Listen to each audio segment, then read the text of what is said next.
people who visit an area, who work in an area, even tourists, who come to an area, they need to see, this is relevant for me and why.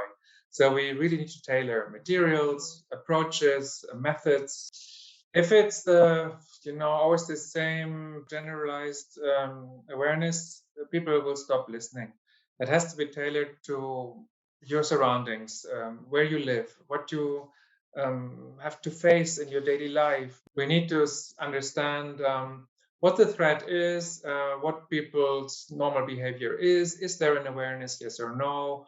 Of course, this baseline survey is often the first time we come into a community and they still don't know us well and so on. But exactly by doing this survey, and often that includes a bit of risk education, because then they need to understand what we're asking for. And so the terminology they just talk about bombs, but we need to be a bit more precise. And so the trust building starts with that first encounter, and then they get the relevance, and then they may tell us about an ordinance which they actually have seen, and maybe we can help to remove it. And so people, by doing, not just by talking, that they start trusting us more and more.